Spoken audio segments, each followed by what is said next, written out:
Hi, we are at Whisky Samba and it's a pleasure to introduce Gemma Paterson. It's your first Ashish. visit to India. It is indeed my very first visit to India. Wonderful. And Gemma is the global brand ambassador for Balvenie, and it's one of our favorite whiskies, not just mine, but 1.2 billion Indians would love to drink Balvenie. So we have to tell us a little bit about the different kinds of whiskies, the romance around Balvenie, and some stories. So Balvenie, first of all, is really quite a special distillery. So we're located in northeast Scotland in Speyside, in a small town called Dufton. And Balvenie is very traditionally made. So we're very proud of having every part of the whiskey making process on site. So you've been there, you visited us. I went this summer to Dufton, and short of needing a translator, it was a fabulous visit.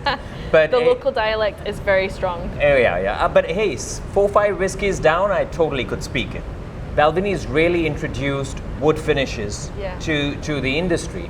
So can you tell us a little bit about, what's so special about different casks, and what does wood do to the spirit?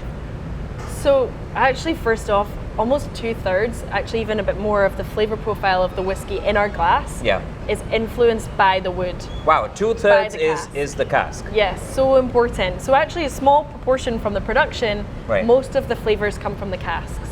And David Stewart, our malt master, who's the longest serving master in the whiskey industry, next month he's celebrating 57 years with the company. Here we have a 12, which is a double wood. Yep. Then we have a 14, which is a rum cask. Yes. And then the 17, which is a double wood as well. Double wood, but so spend 12, 17, 14 years in the bourbon cask, first of all. Then David transfers them from the bourbon cask to the sherry cask or to the rum cask for the 14. And then we monitor the finish. So that's what we mean by wood finishing, is that secondary cask. Yeah. We take on some of the flavors from the rum cask, from the sherry cask. Yeah. And you'll see the difference in the color also. So you'll see the rum in a different color, and you'll see... This one, the 17, has a bit of a warmer, richer, deeper color. Richer because of the port. Because the Spanish oak, the sherry cask has more tannin. So more color from the tannin in that European oak. Drinking to his effort, and we are drinking to a fabulous brand where the whiskey master has been in his job for 57 years, you said. The thing I love about the Balvenie is that they make you travel the world. So you have this gorgeous spirit, and then you can be traveling all the way from the Caribbean with the rum cask, or you can take a visit to Spain and Portugal with sherry casks and port casks. Yep. So, it's one trip to Scotland and you end up experiencing half the world. I think you find as you take a journey through Balvenie, the 12, 14, 17, that base spirit, the flavor profile is signature Scotch, right? Yeah. But you have this hint of the Caribbean with the 14, like you said. You have this hint of the sherry with the rum, with the Oloroso and the double wood. It's interesting because you have, with the finish, we don't overpower Balvenie.